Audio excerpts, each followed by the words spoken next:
everybody. So since Sprig is remote for the next 2 weeks, I thought this would be an excellent time to show you some of the settings that are new to us with Google Meet thanks to our Google Enterprise for Education licenses.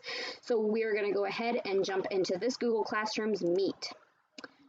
Do not mind my unmade face. I am sitting in the kitchen and this is like my 10th time redoing this. So once we are in the Meet, the first thing I want you to notice is this blue shield down here on my screen. If you don't automatically see it, move your mouse around so that your option buttons bar shows up. The blue shield indicates who the host is. So if you have another staff member joining you in a Google Meet, that blue shield will be assigned to whichever staff member joins the Google Meet first. It is able to distinguish between staff and student accounts, but not between staff. So keep that in mind if you have other staff members joining you in a Google Meet. If you need to be the host and have control of those settings, you need to be the first one in the Meet. With that warning out of the way, we're going to go ahead and click that blue shield. So the first setting is probably my personal favorite, the quick access. Pretty much what that does is it disallows students from randomly popping into the Meet before I, as the teacher, am ready. This is handy if you do in fact have another staff member joining you and you guys need time before class to collaborate, go over anything that you're concerned about, any students that need to be watched, anything like that, that you might not necessarily want students to just randomly pop in on. So if I disable that, students can no longer just pop into class. Let me show you how that works. I am going to, on my phone, try to add myself to this Meet. So what will happen is it will pop up with a message that says someone is trying to join your Meet once my phone decides to unfreeze. There we go. So there is that warning. In order to get my message window that will allow me to either deny or accept them into the Meet, I need to lower my host settings. And there it is. I can either deny them entry or I can go ahead and admit them into the Meet. So I'm going to go ahead and admit into the Meet. And now my student is there. And this will happen for each student that attempts to join the Meet during this session. So the next setting that I want to talk about in that blue shield of host settings is the ability for students to share their screen. Generally, and up until this point, students have had the same privileges as the staff, which means they've been able to message, they've been able to mute other people, they've been able to chat, all of that stuff. This setting here will disallow them from sharing their screen. So if you have a student that shares from time to time and you don't want them to because it's distracting, you can go ahead and shut that setting off. Now keep in mind that that will shut it off for all of the students in the Meet, as well as any staff that are there that are not the host. So pretty much everybody that is not a host, that has now been disabled for them. If you have a point in your class where you need one person to be able to share, you have to re-enable it for everybody.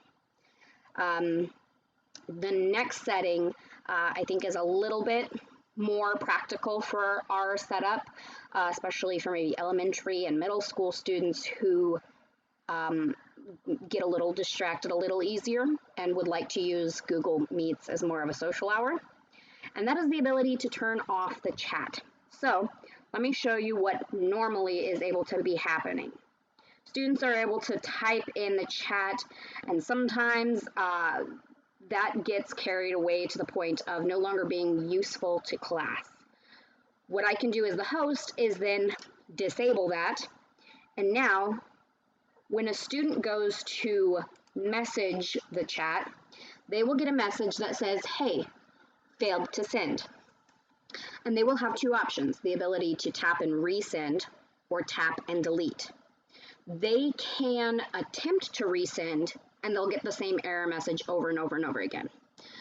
However, if I were to re-enable that and they tried to resend that message while it was re-enabled, it would come through as if it just was having an issue. That is our new host settings. I would like to take a look at 2 additional settings that I think are very useful during this point in time in our educational journey. And those are actually settings that we've had from the get-go. And you can get to them one of 2 ways, either by hovering over a student's video / icon, whichever they have, so this right here, or by going to our participants list. You can get to it both ways. You'd have to click on the participant you are specifically wanting to control. I personally just prefer hovering over their video or icon.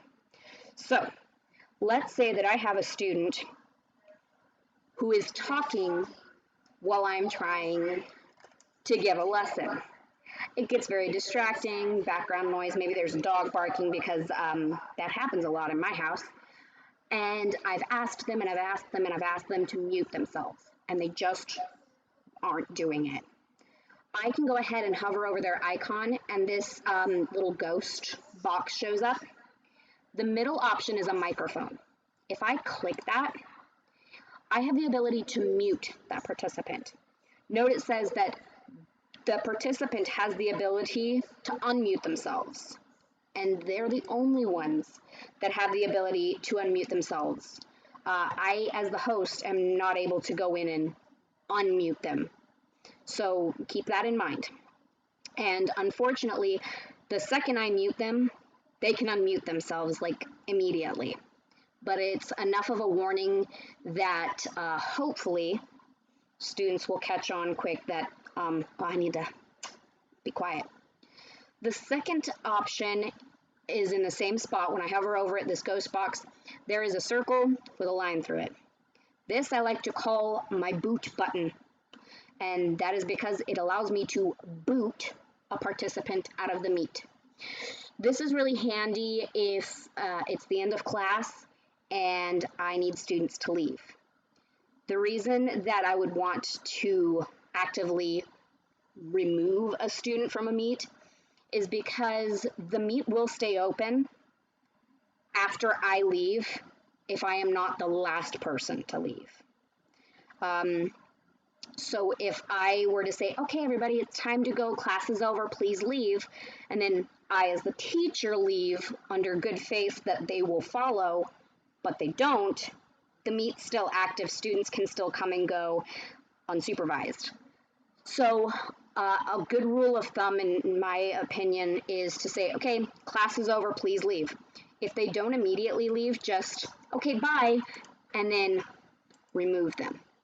At this point, they are not able to rejoin the meet, but just as an added layer of security, I would couple that with disabling the quick access.